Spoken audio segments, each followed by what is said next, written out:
नमस्कार दोस्तों, स्वागत है आपका सरल संस्कृत सुगम संस्कृत में। और मैं हूँ प्रतिभा दीक्षित। आज हम बात करने वाले हैं विसर्ग संधि के बारे में। विसर्ग संधि लघु सिद्धांत कौमुदी के अनुसार एक छोटा प्रकरण है जिसमें से परीक्षा में प्रश्न पूछे जाते हैं। विसर्ग संधि में से अवश्य ही एक ना एक प्रश्न परीक्षा में देखने को मिलता है। इस संधि से जो प्रश्न है वो दो प्रकार से पूछे जाते हैं। पहला तरीका है कि किसी संधि पद को देकर फिर उससे निष्पन्न रूप को पूछा जाता है, जैसे कि कहचित ये शब्द दे दिया, ये संधि पद दे दिए और अब पूछा जाएगा कि इससे निष्पन्न शब्द क्या है। तो हमें वो निष्पन्न शब्द पता होना चाहिए, हमें विसर्ग संधि की पूरी प्रक्रिया का पता होना चाहिए। उसके अतिरिक्त जो दूसरे प्रकार के प्रश्न पूछे जाते हैं परीक्षाओं में, वो इस तरह से पूछे जाते हैं कि संधि पद देने के बाद ये पूछा जाता है कि अमुक प्रक्रिया में ये जो हुआ है स हुआ है, जैसे कि उदाहरण के लिए हमें दे दिया गया कहचित, उसमें पूछा जाएगा कि ये जो विसर्ग को स है ये किस सूत्र से होता है, अर्थात सूत्र के संबंध में भी प्रश्न पूछे जाते हैं। जैसे एक जो बहुत ही प्रचलित जो प्रश्न है वो होता है ड्रलोपे पूर्वस्य दीर्घोअर्ण सूत्र से। उसमें इस तरह से प्रश्न आता है कि वहां पे शब्द दे दिया जाता है पुनारमते। अब इसमें पूछा जाता है कि ये जो दीर्घ हुआ है, ये दीर्घ करने का जो विधायक सूत्र है वो कौन सा है। तो इस प्रकार से परीक्षा में विसर्ग संधि से प्रश्न पूछे जाते हैं। विसर्ग संधि से कभी इस तरह से प्रश्न नहीं आएगा कि शब्द देकर ये पूछा जाए। यहाँ तक कि रीट में, सीटेट में, इन परीक्षाओं में भी इस तरह के प्रश्न नहीं आते कि ये संधि पद देकर पूछे कि कौन सी संधि है, क्योंकि इसमें स्पष्ट है कि विसर्ग संधि है। तो यहाँ से प्रश्न जो है वो थोड़े अलग तरीके से आते हैं, थोड़े गहन तरीके से आते हैं। ये एक बहुत ही छोटी संधि है जिसमें विसर्ग का जो विसर्ग के क्या क्या होता है ये हम देखते हैं कि विसर्ग का स होता है और इसके अतिरिक्त विसर्ग का विसर्ग ही हो जाता है किन्हीं परिस्थितियों में। इसके अतिरिक्त जो विसर्ग का स होता है उस स को बाद में जो रू होता है, जो उत्व होता है, वो सब जो स्वादि संधि है, इसका समाहार भी लघु सिद्धांत कौमुदी में विसर्ग संधि के अंतर्गत ही किया गया है। तो आइए प्रारंभ करते हैं विसर्ग संधि।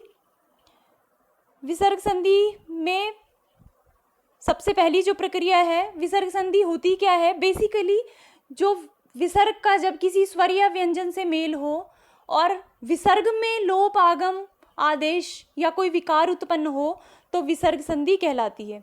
तो आइए प्रारंभ करते हैं। विसर्जनीयस्य सह, अर्थात विसर्ग को स होता है अगर खर प्रत्याहारस्थ वर्ण परे रहे तो।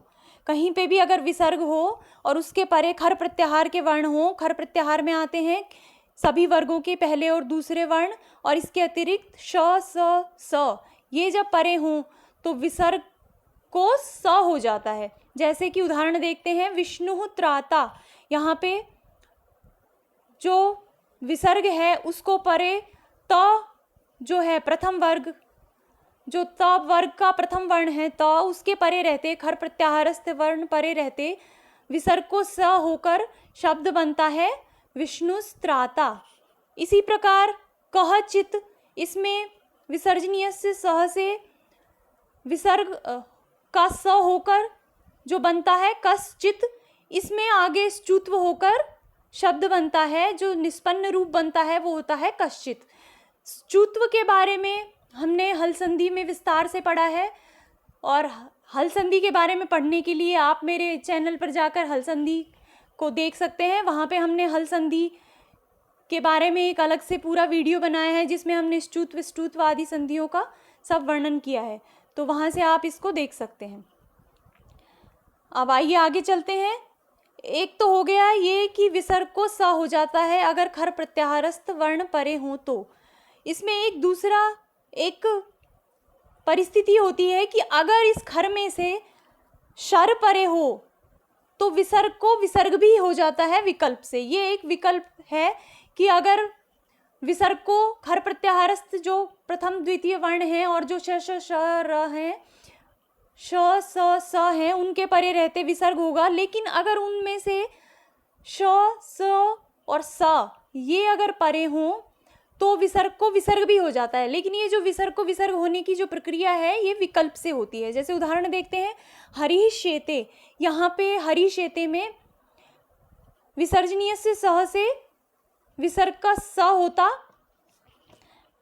तो रूप बनेगा स्तुत्व होके हरिष्येते। लेकिन जब वा शरी से यहाँ पे विकल्प होगा तो और विसर्ग का विसर्ग होगा तो यहाँ पे रूप बनेगा हरिहिष्येते।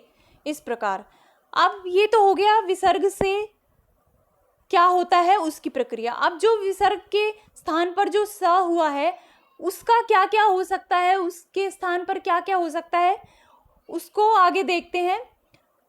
तो जो पदांत स होता है या जो सजुस का जो स है उसको रू हो जाता है। जैसे उदाहरण देखते हैं, शिवस अर्च्यः, इसमें जो स हुआ है विसर्जनीय से स से, इस स का रू हो जाएगा परे, पदांत जो स है इसका रू हो जाता है। और ये जो रू है इसका उपदेश है अचानुनासिक इत से इत संज्ञा होकर इसके स्थान पर र शेष रहता है। अब ये तो हो गया स के स्थान पर रू। अब आगे देखते हैं कि इस रू के स्थान पर भी क्या प्रक्रियाएं हो सकती हैं। तो पहली जो परिस्थिति है वो ये है कि अगर पूर्व में अपलुत अ हो और परे भी अगर अत हो, अगर परे भी अपलुत अ हो तो जो रू है उसको ऊ हो जाता है। जैसे उदाहरण से देखते हैं, शिवः अर्चे, ये शुरू में एक शब्द होता है शिवा अर्चे, तो ये जो है स उसको विसर्जनीय से सह से स हो गया और स सजुषो रू से उसको र हो गया। अब ये जो र है इसका इस र के पूर्व में अपलुत आ है, जो शिव में जो आ है ये अपलुत आ से परे र है और उसके भी परे ये र आ है अपलुत आ। तो र से पूर्व में भी और पर में भी अपलुत अत होने से ये जो र है जो रू है इसको उ आदेश हो जाता है और जो शब्द बनता है उ आदेश होने के बाद वो है शिव उ अर्चे। अब यहाँ पर आद्गुण से गुण संज्ञा होकर अ और उ की गुण संज्ञा होकर शब्द बनता है शिवो प्लस अर्च्य। अब शिवो अर्च्य इसमें पूर्व रूप होकर इंग पदांता तति से पूर्व रूप होकर जो निष्पन्न शब्द बनता है वो है शिवो अर्च्य। इस प्रकार अर्थात जहाँ पे भी अपलुत आ से परे र हो और उसके भी परे आ हो तो वो जो र है जो रू है उसको उ आदेश हो जाता है। ये तो हो गई पूर्व में अपलुत अ रहते और परे अपलुत आ रहते। अब एक और सूत्र देते हैं जो है हशीच। हशीच है कि अगर अपलुत आ हो और उससे परे रू हो तो उस रू को उत्व हो जाएगा परे हश रहते। यहाँ अर्थात अपलुत आ पूर्व में जो रू है, पूर्व में अपलुत आ वाला जो रू है उसको ऊ हो जाएगा। अगर परे हश प्रत्याहार हो तो हश प्रत्याहार के में आते हैं ह य व र ल और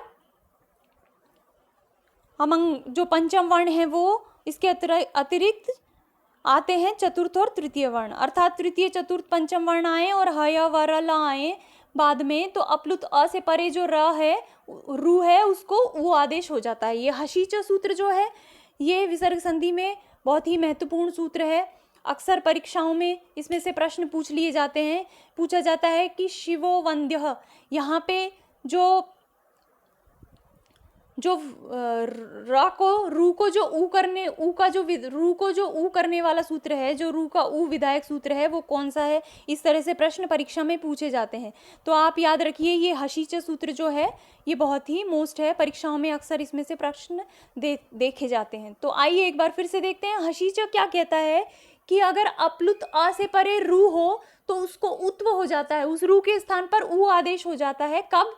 जब परे हश प्रत्याहार से संबंधित वर्ण हो तब। जैसे कि उदाहरण देखते हैं शिवो वंद्यः। अब यहाँ पे शिवश वंद्यः ये हो गया, स हो गया विसर्ग का, और उसके स्थान पर स सजुसो रू से हो गया र। तो जो शब्द बना वो है शिव र वंद्यः। अब ये जो रू है, यहाँ पे जो इत संज्ञा हुई है तो उसका आदर्शन है, उसका लोप है, लेकिन जो कार्य है वो रू को मानकर ही होता है। तो ये जो रू है, अर्थात जो रू का जो अवशिष्ट र है, इसके स्थान पर उ आदेश जो होता है वो होता है हशीच से, क्योंकि पूर्व में तो अपलुत है, अपलुत आ है इसके विद्यमान र के, किंतु इसके पश्चात जो है वो अपलुत आ नहीं है। अगर अपलुत आ होता तो यहाँ पे अतोर और अपलुताद अपलुते से हो जाता र को उ, किंतु यहाँ परे हश होते हशीच सूत्र से रू के स्थान पर उ होता है, और जो होता है शब्द जो होता है वो बनता है शिव उ वंद्यः। तो यहाँ पे व में जो अ है और जो उ है, इनका गुण होकर शब्द बनेगा शिवो वंद्यः, इस प्रकार। तो ये हो गई स, विसर्ग का स से रू, और रू से किस प्रकार उ आदेश होता है वो। अब आगे चलते हैं, एक बहुत ही महत्वपूर्ण सूत्र है। इस सूत्र से भी अक्सर परीक्षाओं में प्रश्न देखे जाते हैं। ये है एक स्पेशल सूत्र जो भो भगो अघो और अपूर्वक जो रू है उसको य आदेश करता है। वहाँ पे हम रू की जगह उ आ रहा था, वहाँ पे रू के स्थान पर उ आदेश हो रहा था, किंतु यहाँ पे रू के स्थान पर य आदेश होता है। अब वो य आदेश कब होगा, क्या परिस्थितियाँ होंगी, जब जो रू है उसके पूर्व में या तो भो हो या भगो हो या अघो हो या आ हो, और उसके भी पश्चात, उस रू के भी पश्चात जब अश प्रत्याहार के वर्ण आए, तो अश प्रत्याहार से तात्पर्य है कि सभी स्वर ह या वर ल, इसके अतिरिक्त वर्गों के तृतीय और चतुर्थ वर्ण, पंचम वर्ण ये आए तो इस रू को यह आदेश हो जाता है। जैसे कि उदाहरण से समझते हैं, जैसे कि शब्द है भोस प्लस देवा, देवः, तो यहाँ पे जो सा है, जो भो पूर्वक, यहाँ पे जो सा है इसको स सजुसो रू से रू हो गया। तो ये जो भो पूर्वक जो रू है, इस रू को यह आदेश हो जाता है परे अश प्रत्याहार रहते। तो इस भो के स्थान, ये जो भो के परे जो रू था, इसके स्थान पर हो गया है य। इसी प्रकार दूसरा शब्द देखते हैं, देवास इह। यहाँ पे जो अपूर्वक जो रू है, जो स के स्थान पर रू हो गया है, तो जो अपूर्वक जो रू है इसको परे अश रहते यह आदेश हो गया है। तो शब्द बना है देव देवा य इह। अब इस देवा या इह में दो प्रकार की प्रक्रियाएं आगे होती हैं। एक तो सूत्र आता है हलि सर्वेशाम। हलि सर्वेशाम सूत्र कहता है कि भो भगो अघो अपूर्वक जो य हुआ है उसको हल परे रहते उसका लोप हो जाता है, इस प्रकार। तो और जो ये लोप होता है वो है य का। ये कौन से य का लोप होता है, जो भो भगो अघो और अपूर्वक जो य हुआ था रू के स्थान पर उसका लोप करने वाला ये सूत्र है। तो उदाहरण से समझते हैं कि भो स जो था उसको सजुसो रू से रू हुआ, और उस रू को भो भगो अघो अपूर्वश्य से य हुआ। अब ये जो य है इसका हलि सर्वेशाम से लोप हो जाता है और शब्द बनता है भो देवा, इस प्रकार।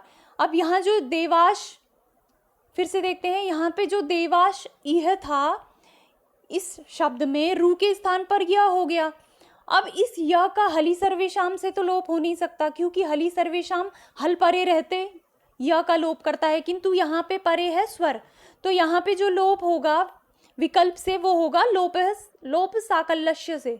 शाकल्यस्य सूत्र जो है, जो शाकल्य मुनि के मत में अपूर्वक य का लोप हो जाता है, जो हमने स्वर संधि के प्रसंग में पढ़ा था अयादि संधि में, तो उससे यहाँ पे य का लोप हो जाएगा। ये जो है लोप साकल्य सूत्र, इसको आप स्वर संधि में पढ़ सकते हैं, जिसका मैंने एक अलग से वीडियो बनाया है और जो आप मेरे चैनल पर जाकर देख सकते हैं। तो ये लोप साकल्यस्य सूत्र जो है वो ये कहता है कि अपूर्वक य और व का लोप हो जाता है विकल्प से। तो जहाँ पे इसका लोप होगा वहाँ पे शब्द बनेगा देवा इह, और जहाँ पे लोप नहीं होगा वहाँ पे संधि होके शब्द बनेगा देवा यह, इस प्रकार।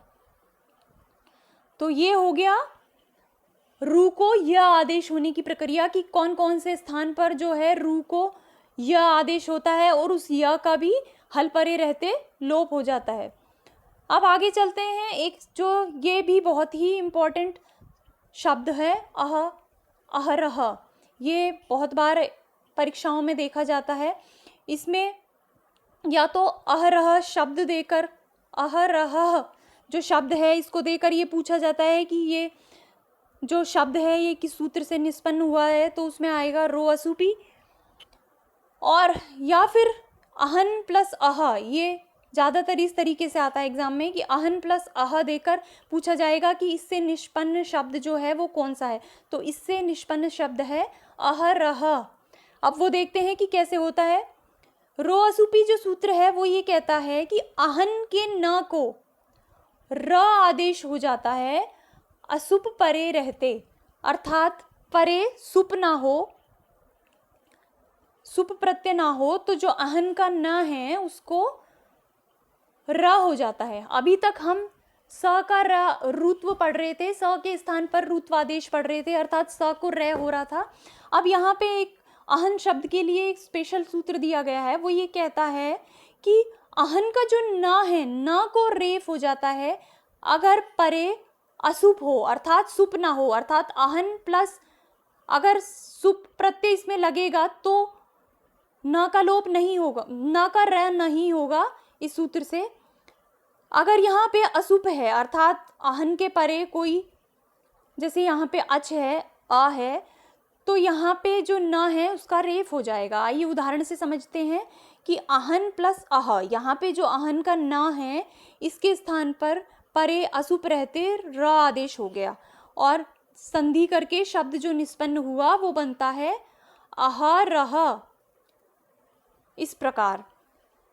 और दूसरा उदाहरण देखते हैं कि अहन प्लस गणः ये है, तो अहन के न को रो असुपी से न को र आदेश होकर शब्द जो बनता है वो बनता है अहर गणः, इस प्रकार। ये इम्पॉर्टेंट सूत्र है। ये जो शब्द है बेसिकली ये इम्पॉर्टेंट है, तो इसको याद रखिए आप कि रो असुपी से न को र होकर अहन प्लस अह का जो शब्द बनता है वो बनता है अहरह, इस प्रकार। अब ये तो हो गई स या न के स्थान पर र बनने की प्रक्रिया। अब उस र का भी एक तो हो गया उत्व, एक तो उस रू के स्थान पर उ हो जाता है, एक तो वो प्रक्रिया है। उसके अतिरिक्त दूसरा इस र का क्या होता है वो देखते हैं। दूसरा क्या इसका हो सकता है, तो एक सूत्र आता है रोरी। रोरी का तात्पर्य है कि रेफ का लोप हो जाता है अगर रेफ भी परे हो, अर्थात रकार का लोप हो जाएगा अगर परे रकार हो तो। अब हशीच सूत्र जो था वो रकार का कर रहा था उ आदेश अगर परे हश प्रत्याहार के वर्ण हों तो, लेकिन जो र है वो हश प्रत्याहार के अंतर्गत नहीं आता, इसलिए हशीच सूत्र से यहाँ र का उ तो होगा नहीं, तो यहाँ पे जो प्रक्रिया है, जो शब्द है वो होगा पुनर्रमते, ये हो जाएगा। तो यहाँ पे एक और सूत्र आ जाता है, वो ये कहता है कि अगर र के भी परे र हो तो जो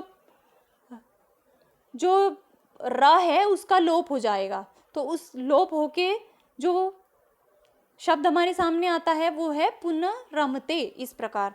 अब इसके भी आगे एक प्रक्रिया होती है, ये पुनर्रमते तक रोरी ने र का लोप कर दिया। अब एक और सूत्र आता है इसके संबंध में, वो कहता है कि ढलोपे पूर्वस्य दीर्घो अणः, अर्थात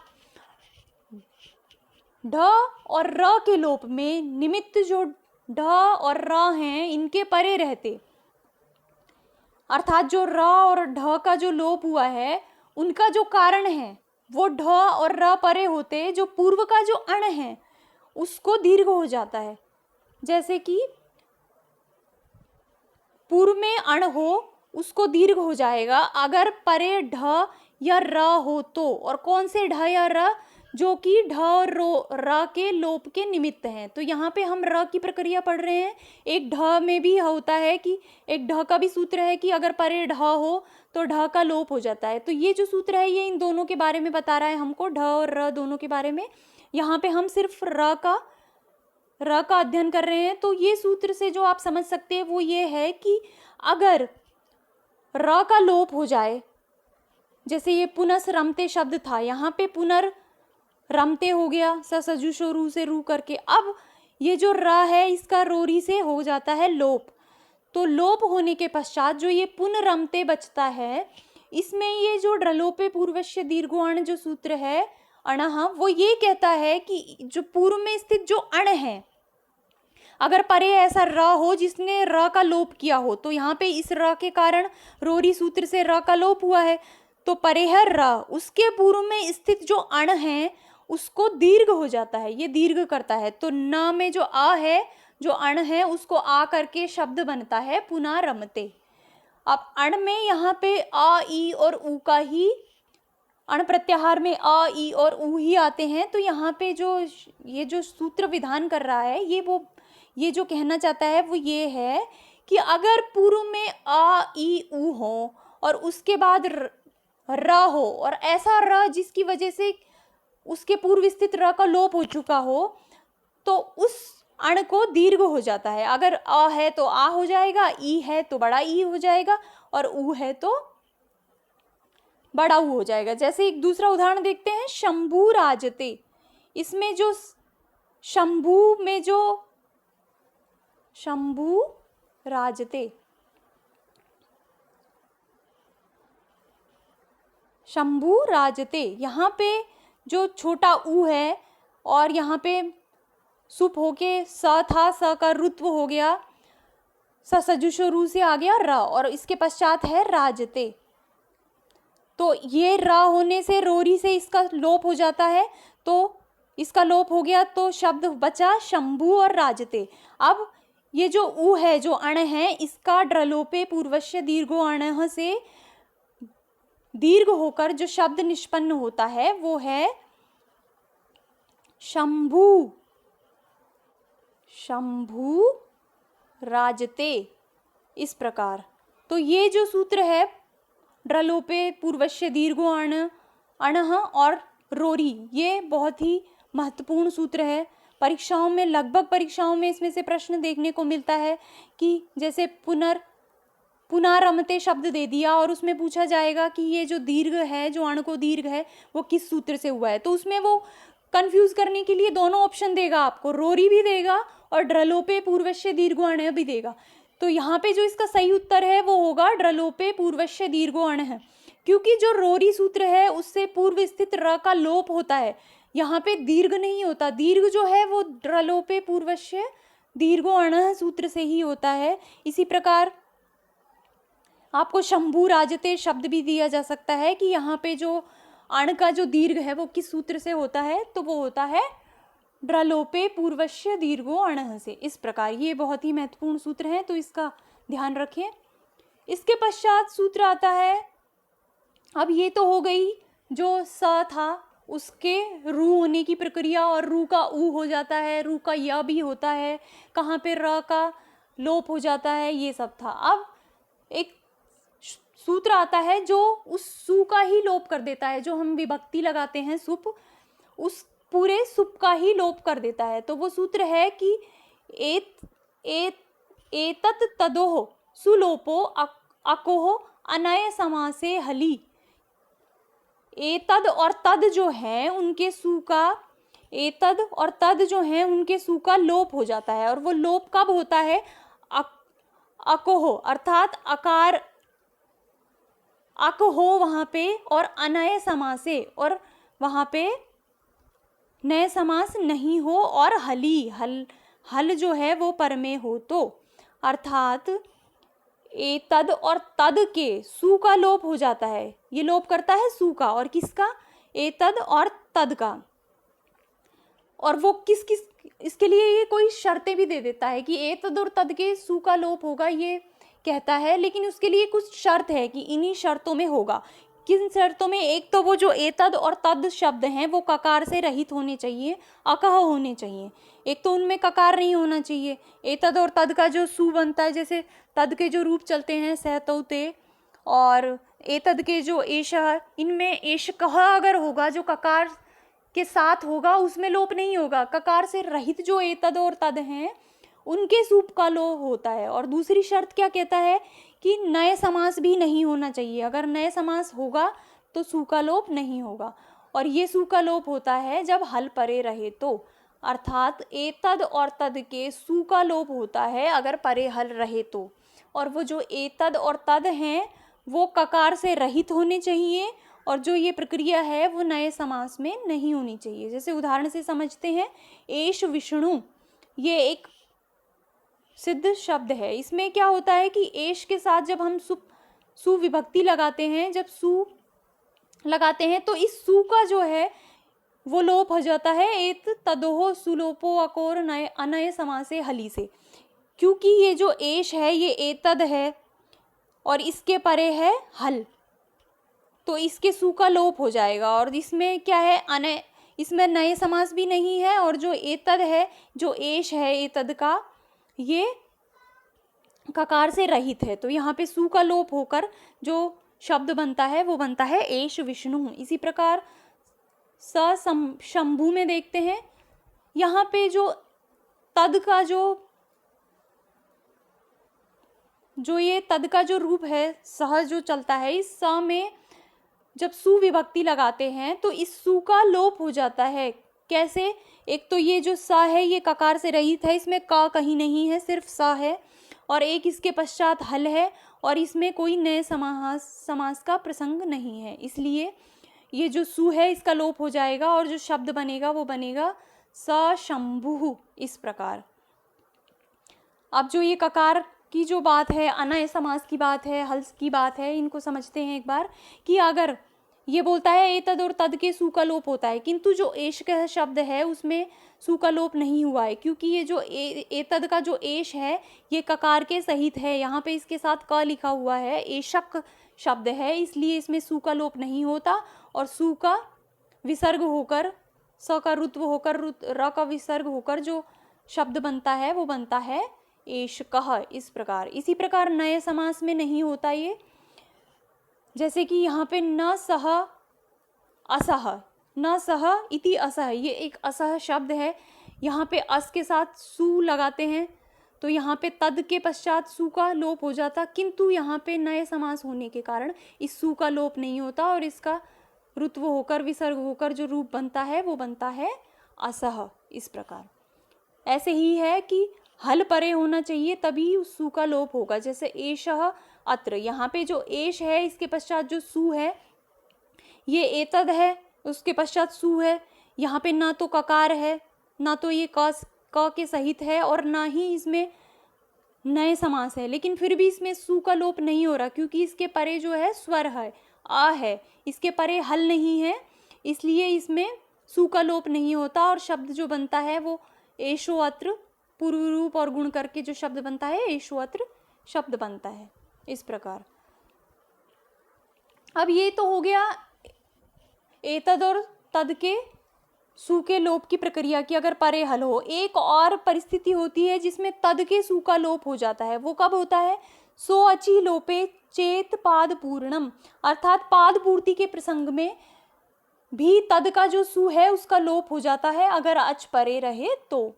अर्थात जैसे कभी छंद होता है, छंदों में पाद की पूर्ति करनी होती है, तो वहां पे भी भिन्न प्रक्रियाएं हो जाती हैं। पाद की पूर्ति के लिए किसी को दीर्घ कर दिया जाता है, किसी को लघु लिख दिया जाता है। तो यहाँ पे अगर पाद पूर्ति का कोई प्रसंग हो तो तद का जो सु है उसका भी लोप हो जाएगा, लेकिन अगर उसमें अच परे रहे तो। जैसे हम देखते हैं, ये एक है सईशो दाशरथी रामः, इसमें पाद पूर्ति के प्रसंग में स के साथ जो सु आया था, स सु एश, यहाँ परे अच रहते, अच का जो ए है यहाँ ये परे अच रहते, इस तद के सु का लोप होकर बनता है स एश, और इनमें वृद्धि एकादेश होकर शब्द बनता है सईशः। इस प्रकार अर्थात तद के सु का भी लोप हो जाता है अगर पाद पूर्ति का प्रसंग हो। अगर पाद पूर्ति के लिए कहीं पे कम करने हो हमको, जो है वर्ण, जो गण हैं उनको करना हो, तो उसके लिए पाद पूर्ति के लिए तद के जो सु है उसका लोप कर देंगे अगर परे अच रहे तो। इस प्रकार ये हो गई विसर्ग संधि। विसर्ग संधि बहुत ही छोटी संधि है जिसमें सु आदि का भी समाहार किया गया है। तो इसके जो प्रमुख जो सूत्र हैं, जो इम्पोर्टेंट सूत्र हैं, वो मैंने आपको बता दिए हैं। इसमें ड्रलोपे पूर्वस्य दीर्घवर्ण रोरी, और ये जो अहरह शब्द है ये, इसके अतिरिक्त हशीच सूत्र है, और ये जो देवा इह शब्द है ये भी बहुत ही इम्पोर्टेंट शब्द है। ये कई बार एग्जाम में आ जाता है कि देवा इह, ये जो लोप हुआ है यहाँ पे य का, ये किस सूत्र से होता है। तो हम भो भगो अगो सोचकर यहाँ पे सूत्र लोप कर देते हैं हली सर्वेशाम से, किंतु यहाँ हल पश्चात में है ही नहीं। तो यहाँ पे जो लोप होता है लोप शाकल्यस्य से होता है, इसलिए ये आपको याद रखना है। ये इम्पोर्टेंट सूत्र है, कई बार इम्पोर्टेंट शब्द है, कई बार एग्जाम में आ जाता है। इसी प्रकार भो भगो अगो अपूर्वश्य यो असी, यह भी एक महत्वपूर्ण सूत्र है जिसमें से परीक्षाओं में प्रश्न पूछे जाते हैं। तो ये हो गई है विसर्ग संधि। मेरी आशा है कि ये आपको समझ आया होगा, और अब अगर आपको ये समझ आया है और आपको पसंद आया है, आप और इसी तरह के और वीडियोस देखना चाहते हैं, सरल भाषा में संस्कृत भाषा को समझना चाहते हैं, तो मेरे चैनल को सब्सक्राइब करें और अधिक से अधिक लाइक करें और शेयर करें। तो मिलते हैं नेक्स्ट टॉपिक के साथ नेक्स्ट वीडियो में। तब तक के लिए धन्यवाद।